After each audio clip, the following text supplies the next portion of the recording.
Hello, my name is Sister Mary Stella. I am a sister of the Congregation of the Oblates of the Virgin Mary of Fatima, and I want to welcome you here to Fatima. We have here in the background the shrine of Our Lady of the Rosary.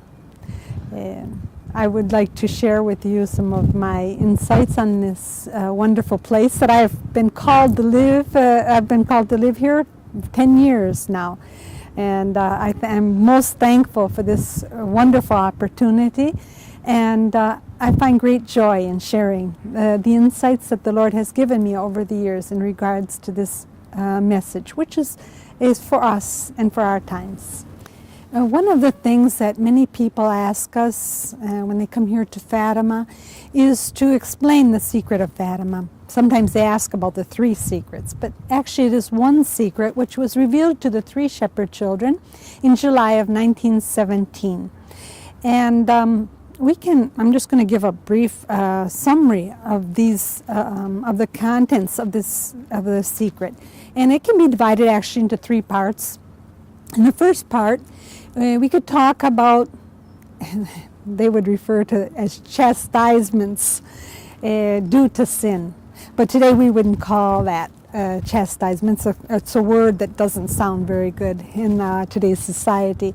We could actually say consequences of the sins of humanity. Some of the consequences are, for example, wars, hatred, persecution, especially persecution in the church today.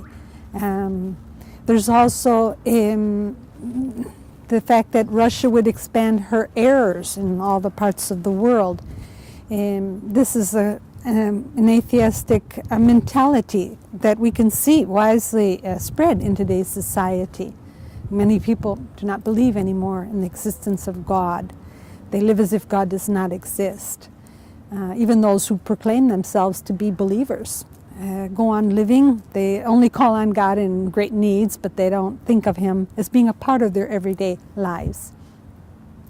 And one of the worst consequences of sin can be actually eternal damnation. In fact, the children had seen a vision of hell, and it impressed them so deeply that it will actually change them interiorly. And Our Lady allowed them to see that vision, not to frighten them or to make them be good, like some people say, so that they could avoid hell. It was rather to help them to understand the great need of prayers and sacrifices in order that no one end up in hell. And knowing that they had the power to be able to actually have an impact on other people's lives through their prayers and sacrifices was a great seed of hope that was planted in their hearts.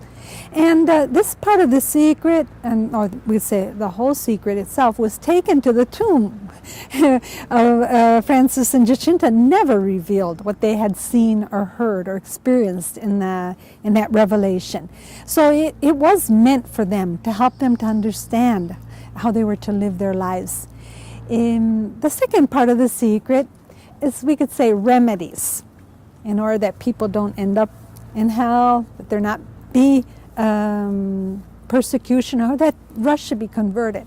And what Our Lady said is that she would come to ask for the consecration of Russia to her Immaculate Heart. Now, the power of the consecration we have had the grace to actually experience here in Portugal. Back in 1931, all of the bishops, united together, came here to Fatima to consecrate their country to the Immaculate Heart of Mary. And they did not enter into the Second World War.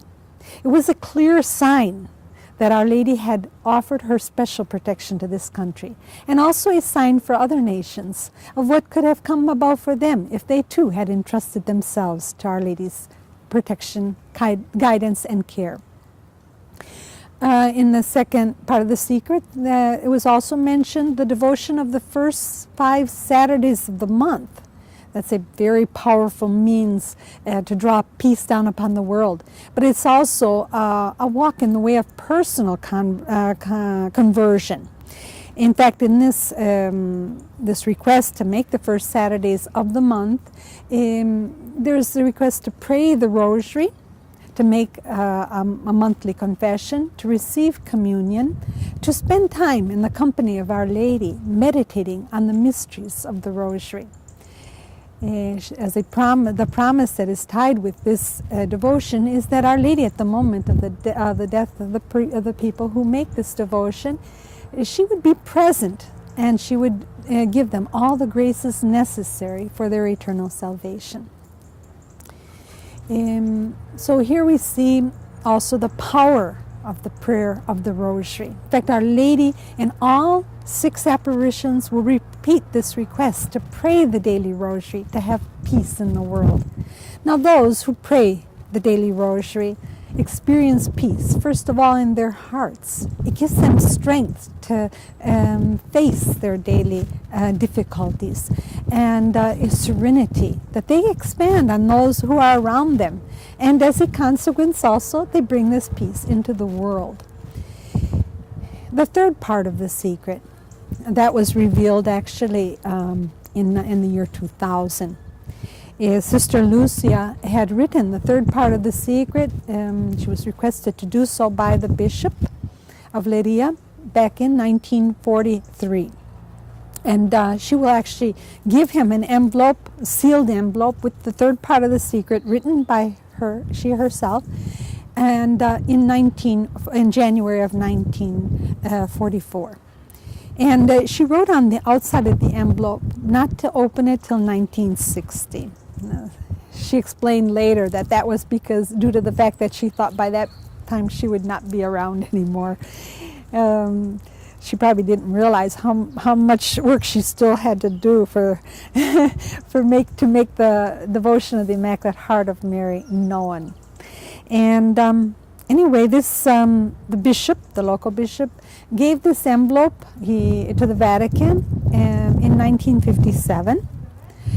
Pope John the 23rd read it, Pope Paul the 6th, but they would always put it in the archives without revealing it to the public. Many people were trying to imagine what that third part of the secret could contain, and many things were said on it, imagining great disasters, terrible events, rather pessimistic and heavy things. And so perhaps they were a bit disillusioned when in the year 2000 Pope John Paul II made it known, and they didn't talk about the end of the world. Cardinal Ratzinger gave a very positive interpretation of the third part of the secret, and we can find it in the book entitled Fatima in Lucy's Own Words, in the very back of the book. In the third part of the secret, there's a mention of this bishop dressed in white who went through a city in ruins, and he saw the dead, and he was crying over all this disaster, all of this destruction. And then he climbs a mountain, and on the top there's this cross. And when he gets to the top, he's shot and he falls dead at the foot of the cross. And together with him, there are bishops, priests, religious, lay people, many, many, many people that are killed for their faith, martyrs of their faith. And the blood of these martyrs is collected by the angels under the arms of the cross and spread on the world for the salvation of those who open themselves to God's graces. So it's not blood shed in vain. The blood of the martyrs is like seeds of new life, of renewed Christianity. So it's very, very positive. It always has been in the story of the Church.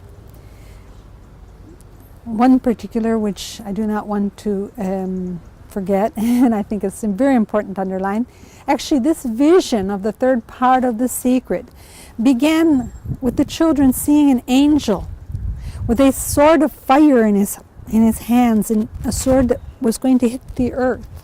And he yelled out, "Penance, penance, penance." And the rays of light coming from the heart of Mary deviated that fire. It's like a protection on the world. God wants this world to be saved. He wants people to experience His love and open themselves up to His love. He doesn't want people to suffer or to be, as we were saying before, chastised. He has no desire for that. Okay, it is important not to see the suffering, the violence, the persecution in this world as a chastisement of God, but rather to realize that it is actually consequences of sin.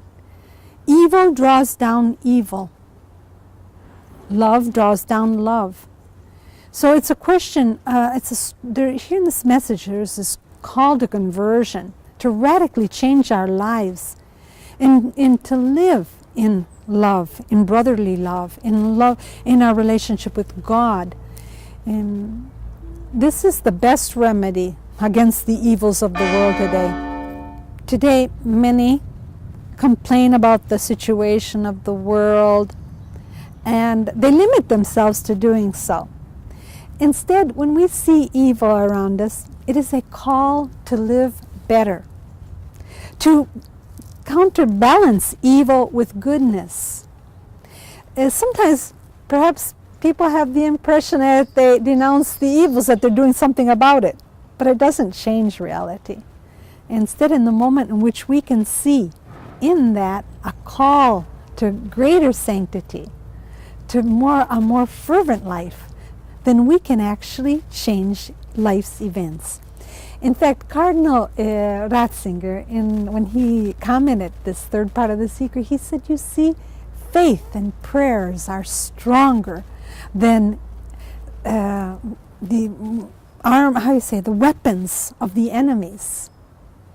Wars, it can defeat evil.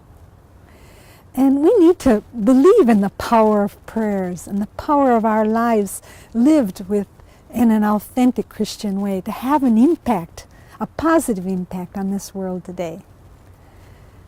I think it's a hope-filled message.